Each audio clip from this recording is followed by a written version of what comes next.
Hello everyone, welcome to my channel Gyan with Janvi. कैसे हैं आप सब लोग? उम्मीद करती हूँ कि आप सब लोग बहुत बढ़िया होंगे, आपकी पढ़ाई बहुत बढ़िया चल रही होगी। तो आज का जो टॉपिक है वो ज्योग्राफी से है, जिसे हम आज पढ़ने वाले हैं भूगर्भिक चट्टानें और उनमें मिलने वाले धात्विक और अधात्विक खनिज।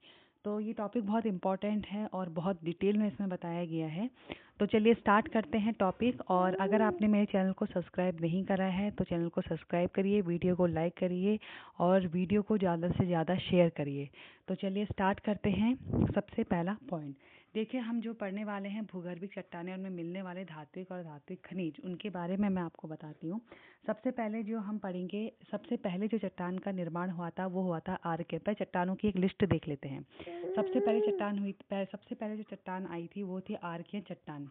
ठीक है, आर्कियन क्रम की चट्टानें पढ़ेंगे हम यहाँ पे। धारवाड़ क्रम की चट्टानें पढ़ेंगे, कुड़प्पा क्रम की चट्टानें पढ़ेंगे, यह है कुड़प्पा। फिर विंध्यन क्रम की चट्टानें, गोंडवाना क्रम की चट्टानें। ठीक है, उसके बाद जो लास्ट है वो दक्कन ट्रैप यानी कि दक्कन क्रम की चट्टानों के बारे में हम पढ़ेंगे। तो चलिए स्टार्ट करते हैं। सबसे पहला जो हमारा पॉइंट है वो ये है कि भारत में, ठीक है, भारत में अलग अलग समय काल में निर्मित 6 प्रकार की चट्टानें पाई जाती हैं। ठीक है, अलग अलग समय काल में। ठीक है, अब कैसे पाई जाती, लिख भी सकते हैं और सुन भी सकते हैं। ठीक है, तो ये है, पृथ्वी शुरू में क्या थी? एक आग का गोला थी। ठीक है, जैसे जैसे पृथ्वी का ठंडा होना शुरू हुआ, क्योंकि पृथ्वी क्या थी पहले शुरू में ठंडी थी, आग का गोला थी। जैसे जैसे पृथ्वी का ठंडा होना शुरू हुआ तो पृथ्वी पर चट्टानों का निर्माण शुरू हो गया। पृथ्वी जैसी ठंडी हुई, ठीक है, उससे क्या हुआ? चट्टानों का निर्माण हुआ। और सबसे पहले जो चट्टान यहाँ पर चट्टान का निर्माण हुआ वो थी आर्कियन क्रम की चट्टान। कौन से क्रम की चट्टान थी? आर्कियन क्रम की चट्टानों का निर्माण हुआ। पृथ्वी के ठंडा होने के बाद सबसे पहले जिस चट्टान का निर्माण हुआ वो आर्कियन क्रम की चट्टानों का निर्माण हुआ। और आर्कियन क्रम की चट्टान जो है वो सबसे पुरानी चट्टान है। ठीक है, तो पृथ्वी पर सबसे पहले आर्कियन क्रम की चट्टानों का निर्माण हुआ। दूसरे शब्दों में हम ये कह सकते हैं कि पृथ्वी पर सबसे पुरानी चट्टान आर्कियन क्रम की चट्टान है, और ये बहुत बार क्वेश्चन आया हुआ है। ठीक है, दूसरा जो पॉइंट है वो है धारवाड़ क्रम की चट्टानें। धारवाड़ क्रम की चट्टानें, आप देखो इसमें क्या है, धारवाड़ क्रम की चट्टानें जो है उसका नामकरण या उसका जो नाम है, कर्नाटक का एक जिला है धारवाड़, ठीक है, उसके नाम पर हुआ है। और धारवाड़ क्रम की चट्टानें भारत में मुख्यतः 2 क्षेत्रों में पाई जाती है। एक है कर्नाटक के क्षेत्र में और एक है अरावली क्षेत्र में। 2 क्षेत्रों में ये पाई जाती है। कर्नाटक के 3 जिलों में धारवाड़ क्रम की चट्टानें पाई जाती हैं। तो कहाँ? एक तो धारवाड़ जिला खुद पाया जाता है, दूसरा बेलारी और दूसरा है शिमोगा। ठीक है, पहला धारवाड़ है, ठीक है, दूसरा है आपका बेलारी, तीसरा है आपका शिमोगा जिला। धारवाड़ क्रम की सबसे बड़ी विशेषता ये है, आर्थिक दृष्टि से धारवाड़ क्रम की चट्टानें काफ़ी समृद्ध होती हैं। भारत की प्रमुख धातुएं जैसे कि लोहा है, ठीक है, सोना है, मैग्नीज है, तांबा है, जस्ता है, टंगस्टन है, ये सभी धातुएं धारवाड़ क्रम की चट्टानों में पाई जाती है। ठीक है, भारत में सोना जो है वो धारवाड़ क्रम की चट्टानों के अंतर्गत कोलार और हट्टी की खानों में पाया जाता है। ठीक, फिर आता है कुड़प्पा क्रम की चट्टानें। धारवाड़ क्रम की चट्टानों के बाद कुड़प्पा क्रम की चट्टानों का निर्माण हुआ। कुड़प्पा क्रम की चट्टानों का नामकरण आंध्र प्रदेश के कुड़प्पा जिले के नाम पर हुआ है, क्योंकि ये चट्टानें सबसे पहले आंध्र प्रदेश के कुड़प्पा जिले में ही प्राप्त हुई थी। उसके बाद जो हमारी चौथी चट्टान है वो है विंध्य क्रम की चट्टानें। विंध्य पर्वत के नीचे और उसके आसपास के क्षेत्रों में विंध्य क्रम की चट्टानें पाई जाती हैं। विंध्य क्रम की चट्टानों का विस्तार कुछ मात्रा में आंध्र प्रदेश में भी पाया जाता है। ठीक है, विंध्य क्रम की चट्टानों की प्रमुख विशेषता यह है कि ये चट्टानें भवन निर्माण सामग्री के लिए प्रसिद्ध है। उदाहरण के लिए जैसे कि चूना पत्थर है, बलवा पत्थर है, संगमरमर है, ये सभी हमारे विंध्य क्रम की चट्टानों पर पाए जाते हैं।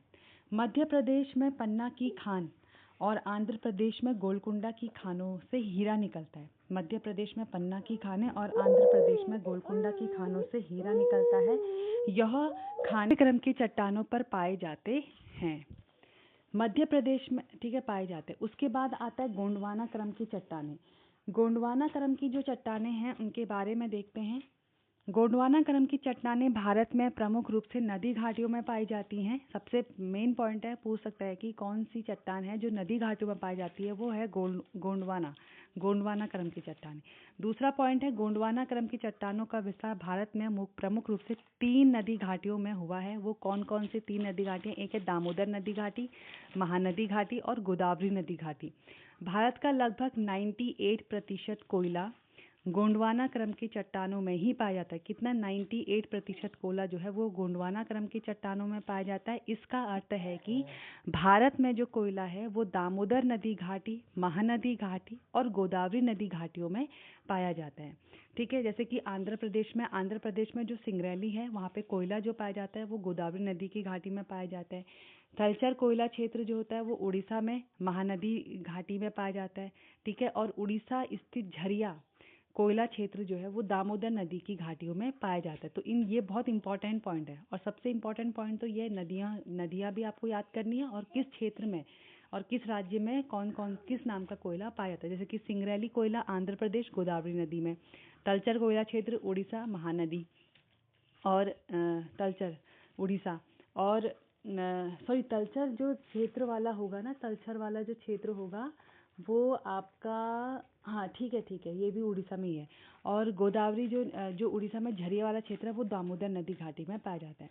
भारत में बिटुमिनस प्रकार का कोयला पाया जाता है जो कि द्वितीय श्रेणी का कोयला है, और प्रथम श्रेणी का जो कोयला है वो एंथ्रासाइट कोयला है। सिर्फ ये 2% मिलता है। कितना प्रतिशत? 2% पाया जाता है, और ये जम्मू कश्मीर में पाया जाता है। ठीक है, उसके बाद आता है दक्कन ट्रैप। महाराष्ट्र और उसके आसपास के क्षेत्रों में स्थित दक्कन के पठार को ही दक्कन ट्रैप कहते हैं, महाराष्ट्र के आसपास का क्षेत्र। दूसरा पॉइंट है, प्रायद्वीपीय भारत और अफ्रीका महाद्वीप गोंडवाना लैंड के ही भाग है। भारत अफ्रीका से अलग होकर उत्तर पूर्व दिशा में प्रभावित हुआ है। ठीक है, प्रायद्वीपीय भारत जो है, याला जो प्रायद्वीपीय भारत जो है ये जो है अफ्रीका महाद्वीप यानी कि गोंडवाना लैंड का ही भाग है। और भारत अफ्रीका से अलग होकर उत्तर पूर्व यानी कि यहाँ पर है अफ्रीका, तो यहाँ से भारत अलग होकर कहाँ को चला गया? उत्तर पूर्व दिशा की ओर को प्रभावित हो चुका है।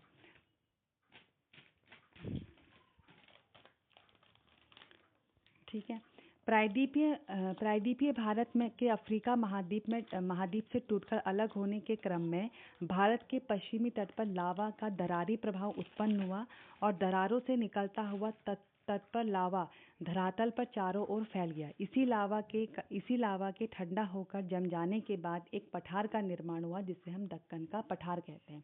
ठीक है, प्रायद्वीपीय भारत जो है वो अफ्रीका महाद्वीप से क्या अलग होकर उत्तर पूर्व की ओर को भारत चला गया। ठीक है, जहाँ पर भारत अफ्रीका से अलग हुआ वहाँ पे क्या आ गया? दरार पड़ गई। तो दरार जब उत्पन्न हुई तो दरार से जो लावा निकला, जो गर्म लावा निकला, वो चारों तरफ फैल गया। फैलने के बाद जब लावा ठंडा हुआ, और ठंडा कोई भी चीज़ गर्म होने के बाद जब ठंडी होती तो वो जम जाती है। वो जमने के बाद एक पठार का निर्माण हुआ, उसी को हम क्या बोलते हैं? दक्कन पठार कहते हैं। लावा के जमाव से निर्मित चट्टानों को बेसाल्ट चट्टान कहते हैं। दक्कन ट्रैप का मुख्य भाग महाराष्ट्र राज्य में स्थित है। लगभग 75 to 80% है हिस्सा महाराष्ट्र में है, और तथा कुछ हिस्सा मध्य प्रदेश और गुजरात राज्यों में भी पाया जाता है। ठीक है, दक्कन ट्रैप यानी कि 3 राज्यों में फैला हुआ है, महाराष्ट्र, मध्य प्रदेश और गुजरात। महाराष्ट्र में सबसे ज़्यादा है 75 to 80%, बाकी मध्य प्रदेश और गुजरात में है। बेसाल्ट चट्टानों का निर्माण लावा के जमाव से होता है, अतः इन बेसाल्ट चट्टानों का अपक्षय होता है, जो इससे निर्मित मिट्टी को काली मिट्टी कहते हैं। काली मिट्टी जो है वो कपास की खेती के लिए बहुत उपयुक्त, यानी कि कपास की जो खेती होती है वो, इसलिए इसे कपासी, क्योंकि काली मिट्टी में ही कपास की खेती होती है, तो इसीलिए काली मिट्टी को कपासी मिट्टी भी कहा जाता है। और काली मिट्टी का निर्माण लावा चट्टानों से होता है, इसलिए इसको लावा मिट्टी भी कहा जाता है। और काली मिट्टी को ही रेगुर मिट्टी भी कहा जाता है, यानी कि काली मिट्टी के बहुत नाम है। काली मिट्टी को रेगुर मिट्टी भी कहा जाता है। काली मिट्टी का निर्माण लावा से हुआ तो इसको लावा मिट्टी भी कहते हैं। कपास की खेती होती तो इसको कपासी मिट्टी भी कहते हैं।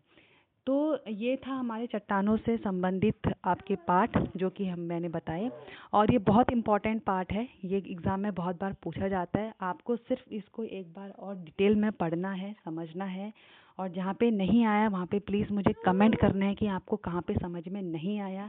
इसके मैं MCQs भी डाल दूँगी। जितने MCQs बनेंगे मैं इसके 30 या 50 तक MCQs भी बनाने की पूरी कोशिश करूँगी। तो ये था मेरा आज का टॉपिक चट्टानों से संबंधित, और जो अब नेक्स्ट पार्ट आएगा वो हिमालय के निर्माण और उनकी विशेषताओं से आएगा। तो मिलते हैं नेक्स्ट वीडियो में, तब तक के लिए टेक केयर, बाय बाय, अपना ध्यान दीजिएगा। और प्लीज़ चैनल को सपोर्ट करें, लाइक करें, शेयर करें, इट्स माय रिक्वेस्ट। और जहाँ